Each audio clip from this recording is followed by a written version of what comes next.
Episode opening സീനിൽ Luffy അവൻ full കലിപ്പില് ഡോഫ്ലമിംഗോയെ പിടിച്ചു വലിച്ച് സ്കൈയിൽ വെച്ച് അങ്ങനെ തല്ലി തല്ലി കൊല്ലുകയാണ്. ഇത്രയും കാലവും അവന്റെ മനസ്സിലുണ്ടായിരുന്ന ദേഷ്യവും വിരോധവും അങ്ങനെ എല്ലാം തന്നെ അവനിപ്പോ ഡോഫ്ലമിംഗോയുടെ ദേഹത്ത് തീർക്കും. ഡോഫ്ലമിംഗോ അവൻ ചോര തുളുമ്പി ഇടികിട്ടി ഓരോ ഭാഗത്തേക്ക് തെറിച്ചു പോവാണ്. അതേസമയം താഴെയുള്ള ജനങ്ങൾക്കാണെങ്കിൽ ഭയങ്കര അത്ഭുതം. ഇത്രയും സ്ട്രോങ് ആയിട്ടുള്ള ഡോഫ്ലമിംഗോയെ അവനെ ഇത്ര ഈസി ആയിട്ട് ആരാണ് അറ്റാക്ക് ചെയ്യുന്നതെന്ന് അവർക്കറിയില്ല.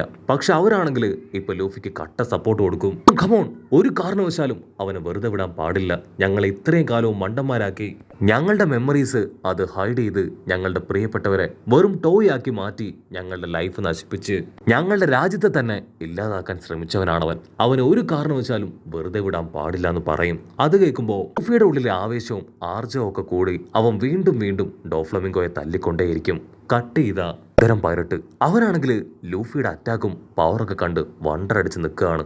വാവ്, സത്യത്തിൽ ഈ ലൂഫി അവൻ നമ്പർ 1 ആയതിൽ അതിശയമൊന്നുമില്ല. അവൻ ഇത്രയും പവർ ഉണ്ടായിരുന്നുവെന്ന് അവനെ കണ്ടാ പറയില്ല. ഇവിടെ ലോയ്ക്കാണെങ്കിൽ അതൊക്കെ കേൾക്കുമ്പോൾ ഒരുപാട് ടെൻഷനാവും. കാരണം ലൂഫി അവൻ ഇത്രയും സമയമായിട്ട് അവന്റെ ഹോക്കി പവർ അത് ഉപയോഗിച്ചുകൊണ്ടാണ് ആ ഡോഫ്ലമിംഗോയെ നേരിടുന്നത്.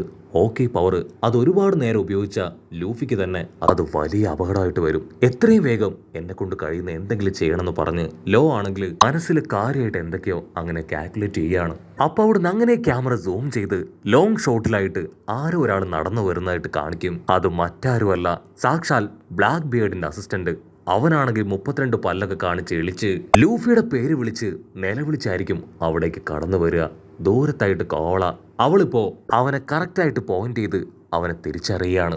കോളയ്ക്കാണെങ്കിൽ ഭയങ്കര കൺഫ്യൂഷൻ. ഇവൻ എന്തിനായിരിക്കും ഇപ്പൊ ലൂഫി അന്വേഷിച്ച് പോകുന്നത് ചിന്തിച്ച് അവളാണെങ്കിൽ അവനെ തന്നെ നോക്കി നിൽക്കും. ആക്ച്വലി അവൻ പാലസിലെ മത്സരത്തില് അടി കിട്ടി ആ വെള്ളത്തിലേക്ക് വീണതാണ്. അവനിനി ബാക്കിയുള്ള ഇടി അത് ലൂഫിയുടെ കയ്യിൽ നിന്ന് വാങ്ങാനായിരിക്കും ഒരു പക്ഷേ ഇപ്പൊ ലൂഫിയെ തേടി പോവുക. കട്ട് ചെയ്താ ഇവിടെ നമ്മുടെ ആൾക്കാരെല്ലാവരും ഒരു വിധത്തില് ആ ഫ്ലവർ ഫീൽഡിൽ നിന്ന് പാലസിലേക്ക് തിരികെ എത്തിക്കഴിഞ്ഞു.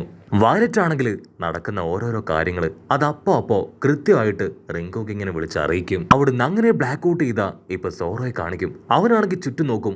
അത്രയും സമയം അവന്റെ പിന്നാലെ ഉണ്ടായിരുന്ന ആമുറായെയും കാഞ്ചറോയെയും അവർ രണ്ടുപേരെയും ഇപ്പൊ കാണാനില്ല. അല്പസമയം കഴിയുമ്പോ ആ ബേർഡിന്റെ പുറത്ത് ഒരു രണ്ടാളും സോറോയെ തപ്പി അന്വേഷിച്ച് അവിടേക്ക് വരികയാണ്. സോറോ ചോദിക്കും, എന്തുപറ്റി, നിങ്ങളുടെ വഴി തെറ്റിയോ? അതിന് സാമുറായി അവൻ തലയ്ക്ക് കൈ കൊടുത്ത് ഇവൻ ഇങ്ങനെ ഒരു മണ്ടനാണല്ലോ ചിന്തിക്കും. ആക്ച്വലി ഞങ്ങളുടെ വഴിയല്ല, നിന്റെ വഴിയാണ് തെറ്റിയത്. ഞങ്ങൾ ഒരുപാട് തവണ വിളിച്ചു കൂവി, പക്ഷേ നീ അതൊന്നും ശ്രദ്ധിക്കാതെ എവിടേക്കൊക്കെ ഓടി. ഓക്കെ, കുഴപ്പമില്ല, ഇനി നീ വഴി തെറ്റിക്കണ്ട. ഈ ബേർഡിന്റെ പുറത്തേക്ക് കയറ്, നമുക്ക് 3 പേർക്കും ഒരുമിച്ച് പോവാന്ന് പറയും. ഇത് കേൾക്കേണ്ട താമസം സോറോ ആ ബേർഡിന്റെ പുറത്തേക്ക് കയറി അവര് 3 പേരും ഇപ്പൊ അങ്ങനെ പതിയെ മുക്കിയും മോളിയും മുൻപോട്ടേക്ക് പോകും. അവിടുന്ന് അങ്ങനെ ക്യാമറ സൂം ഔട്ട് ചെയ്ത് ആ സ്ട്രിങ് കാണിക്കും. അതിപ്പോ ഓൾമോസ്റ്റ് അങ്ങനെ ഐലാൻഡിനെ മൊത്തമായിട്ട് റൗണ്ട് ചെയ്ത് പകുതി ദൂരത്തോളം കവർ ചെയ്തിരിക്കുകയാണ്. ഇവിടെ ഫ്രാങ്കി ആണെങ്കിൽ ഒരു പ്രത്യേക കാര്യം ശ്രദ്ധിക്കും. ഡോഫ്ലമിംഗോയുടെ സ്ട്രിങ്സിന് ആ സ്മൈൽ ഫാക്ടറി അത് തകർക്കാനായിട്ട് കഴിയുന്നില്ല. ആക്ച്വലി ആ ഫാക്ടറി മുഴുവനായിട്ടും പ്രിസൺ സ്റ്റോൺ കൊണ്ട് ക്രിയേറ്റ് ചെയ്തതാണ്. അതുകൊണ്ട് തന്നെ ഡെവിൾ ഫ്രൂട്ടിന്റെ പവർ അതില് പ്രത്യേകിച്ച് ഒരു ഇമ്പാക്റ്റും ഉണ്ടാക്കില്ല. അപ്പൊ കറക്റ്റ് സമയത്ത് നമ്മുടെ സോറോയും ടീമും അവരും ഫ്രാങ്കിയുടെ അടുത്തേക്ക് വരും. അവിടുന്ന് അങ്ങനെ സീൻ കട്ട് ചെയ്ത് ഡോഫ്ലമിംഗോയെ കാണിക്കും. അവനാണെങ്കിൽ ചോരയിൽ കുളിച്ച് അങ്ങനെ വീണ് കിടക്കുകയാണ്. ഡോഫ്ലമിംഗോയ്ക്ക് ഓൾമോസ്റ്റ് ലൂഫിയുടെ പവറിനെ കുറിച്ച് നല്ല ധാരണ കിട്ടിക്കഴിഞ്ഞു. അവൻ റബ്ബർ പവറും ആ ഹോക്കി പവറും അത് കമ്പൈൻ ചെയ്താണ് ഇപ്പൊ അറ്റാക്ക് ചെയ്യുന്നത്. അതിനെ പ്രിവെന്റ് ചെയ്തിട്ടേ കാര്യമുള്ളൂ എന്ന് പറഞ്ഞ് ലൂഫി അടുത്തേക്ക് വരുന്ന ആ ഒരു സമയത്ത് അവനാണെങ്കിൽ അവിടെ ഒരുപാട് സ്ട്രിങ്സുകൾ ക്രിയേറ്റ് ചെയ്യുകയാണ്. അവൻ ആ സ്ട്രിങ്സ് ഇപ്പൊ ബിൽഡിങ്ങിന്റെ മുകളിലേക്ക് കടത്തിവിട്ട് അതെല്ലാം തന്നെ സ്ട്രോങ് ആയിട്ടുള്ള ഒരു വെപ്പനാക്കി മാറ്റി ലൂഫിയുടെ പഞ്ച് അത് നിസ്സാരമായിട്ട് തടയാണ്. നീ എന്ത് കരുതി അത്ര എളുപ്പത്തിൽ എന്നെ തോൽപ്പിക്കാൻ പറ്റുമെന്നോ? എന്റെ പവർ അടുത്ത ലെവലിലേക്ക് പോയിരിക്കുകയാണെന്ന് പറഞ്ഞ് അവൻ ചുറ്റുമുള്ള എല്ലാം തന്നെ സ്ട്രിങ്സ് ആയിട്ട് കൺവേർട്ട് ചെയ്യും.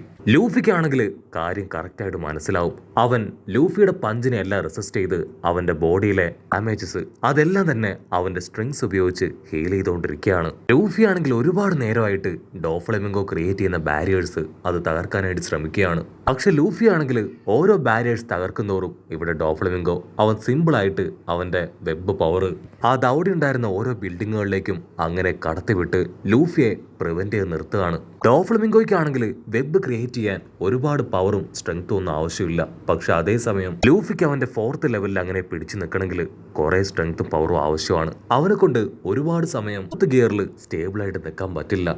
ലൂഫി വീണ്ടും അവന്റെ സർവ്വശക്തിയും എടുത്ത് എല്ലാ വെബിലും ആഞ്ഞെട്ടിക്കുകയാണ്. അതിൽ ചെറിയ ക്രാക്കുകൾ വീഴുന്നുണ്ടെന്നല്ലാതെ അത് തകർക്കാനായിട്ട് ലൂഫിയെ കൊണ്ടാവില്ല. ഇവിടെ ഡോഫ്ലമിംഗോ അവൻ വീണ്ടും വീണ്ടും ഒരുപാട് ബിൽഡിങ്ങുകളിലേക്ക് അവന്റെ വെബ് പവർ അതങ്ങനെ പകർത്തി വിട്ട് അവനെ അറിഞ്ചും പുറഞ്ചും അടിക്കുകയാണ്. അതേ ഗ്യാപ്പിൽ തന്നെ ഡോഫ്ലമിംഗോ അവന്റെ തകർന്നു പോയ ഇന്റേണൽ ഓർഗൻസ് എല്ലാം തന്നെ വെബ് ഉപയോഗിച്ച് തൽക്ഷണം ഹീൽ ചെയ്തുകൊണ്ടിരിക്കും. ലൂഫിയുടെ നിസ്സഹായ അവസ്ഥ കണ്ട് ഇപ്പൊ ഡോഫ്ലമിംഗോ അവനെ കളിയാക്കുകയാണ്. എന്തുപറ്റി? നിന്റെ 4th ഗിയർ അത് നിന്നെ ഹെൽപ്പ് ചെയ്യുന്നില്ലേ? നിന്നെ കൊണ്ട് ഒരുപാട് നേരം ഈ 4th ഗിയറിൽ നിൽക്കാനായിട്ട് കഴിയില്ല. നിന്റെ ഹോക്കി പവർ അതെപ്പോ ഡൗൺ ആവുന്നോ ഓൺ ദ സ്പോട്ട് നിന്നെ ഞാൻ തല്ലിക്കൊല്ലൂന്ന് പറഞ്ഞ് അവനങ്ങനെ ചിരിക്കുകയാണ്. അതേസമയം ഇവിടെ അയലാൻഡിലുള്ള ജനങ്ങള് അവരാണെങ്കിൽ ഇപ്പൊ എവിടേക്ക് ഓടണം എന്നറിയാതെ സിറ്റിയുടെ ഓരോ ഭാഗത്തേക്കും പരിഭ്രാന്തരായിട്ട് ഓടുകയാണ്. ഒരു കുഞ്ഞാണെങ്കിൽ അവരുടെ ഗ്രാൻഡ്മയുടെ കൈയും പിടിച്ച് സ്പീഡിൽ മുൻപോട്ടേക്ക് ഓടും. പക്ഷെ എന്താ, അവരുടെ കാല് തട്ടി അവരെങ്ങനെ തെറിച്ചടിച്ച് വീഴുകയാണ്.